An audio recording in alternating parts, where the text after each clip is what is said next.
اور اگر میں یہ جھوٹ بولتا ہوں تو اللہ تعالیٰ مجھے اس کی سزا دے گا۔ آؤ میں سچ کہہ دیتا ہوں کہ بسم اللہ الرحمن الرحیم لا الہ الا اللہ محمد رسول اللہ۔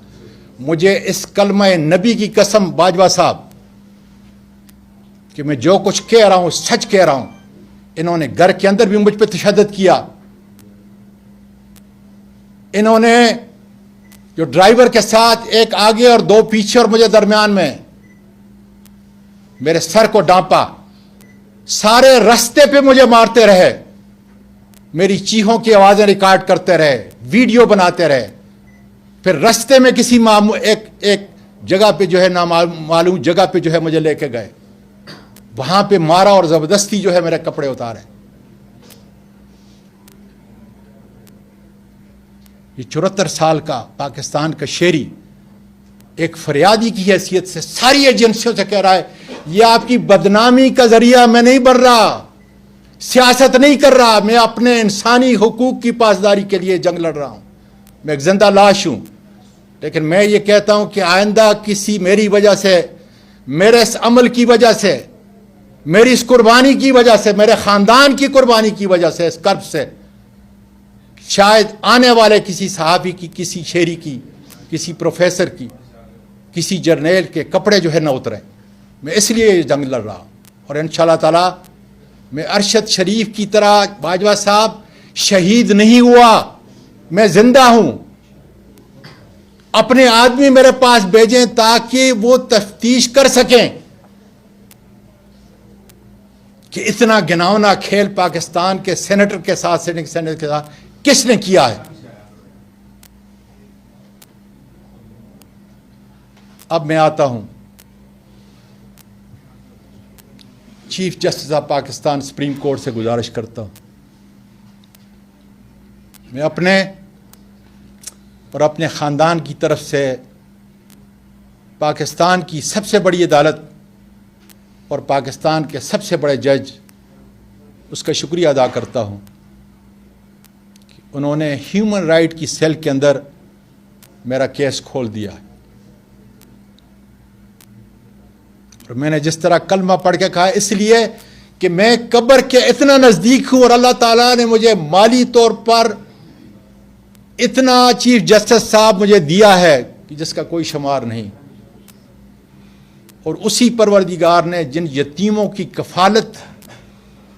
مجھے دی ہے، میں اپنے اس پروردگار سے عرض کر رہا ہوں کہ اس کفالت کے بدلے میں اگر یہ سچ ہے تو پھر سارے پاکستان کے جج اور وکلاء، پورا پاکستان کی قوم میرے ساتھ کھڑا ہو جائے تاکہ چیف جسٹس صاحب پھر کسی پاکستانی شہر کے ماورائے سائین کے نہ اتریں۔ کوئی دنیا کا عہدہ، کوئی دنیا کی مالی طاقت میری عزت سے زیادہ، میرے خاندان کی عزت سے زیادہ نہیں، اور یہ سیاسی کیس نہیں، یہ ہیومن رائٹ کا کیس ہے۔ اس لیے میں پوری دنیا کے اندر انشاءاللہ تعالی اس کو اٹھاتا رہوں گا، لیکن سب سے پہلے پاکستان کی سب سے بڑی عدالت اور سب سے بڑا جج، اس کا فیصلہ آئے گا۔ اس کے بعد میں گزارش کر رہا ہوں کہ میرے سی سی ٹی وی کیمرہ کو فوری طور پر عدالت عظمیٰ اپنے تحویل میں لے، اس کا فرینزک آڈٹ کرائے،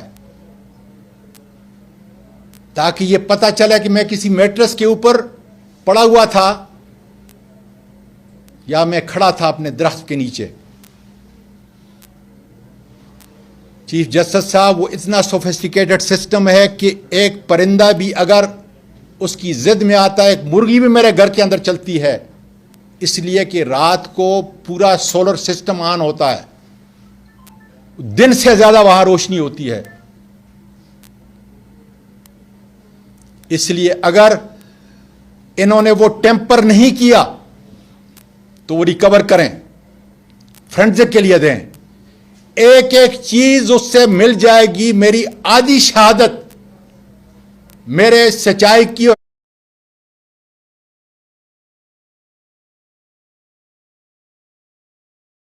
میں تو کچھ نہیں کہتا, میں تو مظلوم ہوں, لیکن کیا یہ سارے حقائق نہیں کہ میرے زخموں کا مداوا, میرے جسم کے اوپر جتنے نشانات تھے اس کو دیکھا جاتا, بجائے اس کے کہ آپ وہ لوگ نچلی عدالتیں جو ہیں جو میرے لیے قابل قدر ہیں اتنی, وہ پمس کو بیچتے اور پم نے کیا کرنا تھا. اس لیے میرے حق تلفی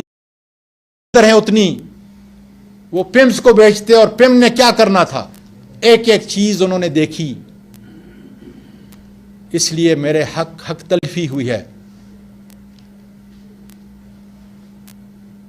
میں پاکستان کے عوام سے یہ کہتا ہوں کہ انشاءاللہ تعالی یقین کریں, پاکستان کی سب سے بڑی عدالت, سب سے بڑا جج جس کو اللہ تعالیٰ نے خلیفہ کے طور پہ عدل و انصاف کا منصب دیا ہے, انشاءاللہ آپ دیکھیں گے کہ میرے ساتھ انصاف ہوگا, اور وہ ہاتھ جنہوں نے یہ ظلم کیا ہے انشاءاللہ تعالیٰ وہ بے نقاب ہوں گے. بہت شکریہ. پاکستان پائندہ باد. یہ بتا دیں کہ جو آپ کے ساتھ ہوا وہ انتہائی دردناک ہے, ریاستی اداروں کو نہیں آنا چاہیے, لیکن یہ بتا دیں کہ مطلب اس کا انفلوئنس نہیں ہونا چاہیے کہ جب سینٹ کے انتخابات ہو رہے تھے چیئرمین کے سلاٹ کے لیے, بیٹا بات سن, بیٹا بات سنیں, نہ مجھے بات سنیں, اس وقت صرف انسانی حقوق کی بات کریں, صرف انسانی. یہ اگر آپ نے آپ کو یہ اگر کسی نے پیسے دے کے آپ کو یہ فیڈ کیا ہے نا, تو اس کا کوئی اور انسانی سنیں, میں یہ نہیں کہتا, میں یہ کہتا ہوں, میں یہ کہہ رہا ہوں کہ انسانی, اس وقت انسانی حقوق کی بات کریں, انسانی حقوق کی بات کریں. الیکشن کی جو بات ہوگی نا میں اس کو انشاءاللہ جواب. انسانی حقوق صاحب یہ بتائیے گا کہ مریم نواز بھی جب قید تھیں اور نیم میں تھیں, انہوں نے بھی اسی طرح کا اظہار کیا تھا کہ ان کی کوئی ویڈیوز جو ہے اس طرح کے, اس وقت آپ کی حکومت تھی, میرے بیٹے انسانی حقوق کی خلاف ورزی بھی نہیں, آپ اس وقت آواز اٹھائی. میرے بیٹے جس نے بھی, ہماری حکومت تھی یا ہمارے بعد تھی یا ہمارے پہلے تھی, انسانی حقوق کی جس نے بھی خلاف ورزی کی ہے, they should be taken to task.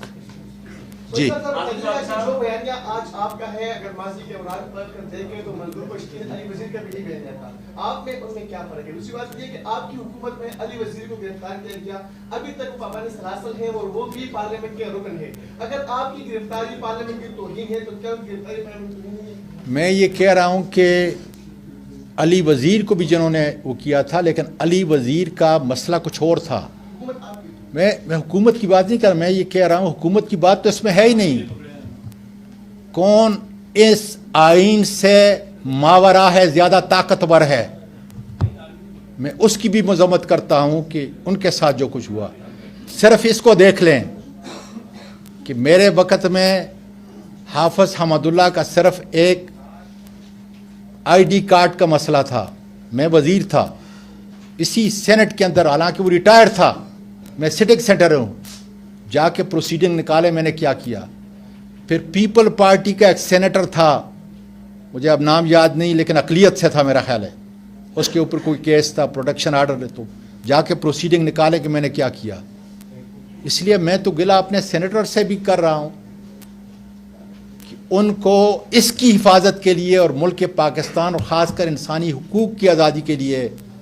پوری دنیا کے اندر جو ہے ان کو اٹھنا پڑے گا, جس طرح پوری دنیا کی پارلیمنٹ انشاءاللہ تعالیٰ اٹھے گی. اعظم صاحب یہ بتائیے گا گزشتہ دنوں رانا ثناءاللہ نے 2 FI اہلکاروں کے ساتھ ایک پریس کانفرنس کی اور اس میں کہا کہ یہ تمام جو چیزیں سواتی صاحب بتا رہے ہیں یہ الزامات ہیں اور ہم نے کوئی ایسی چیز نہیں کی, جبکہ جو AD ہیں ایاز, ان کا کہنا تھا کہ ہم نے سب سے پہلے اپنا تعارف کرایا.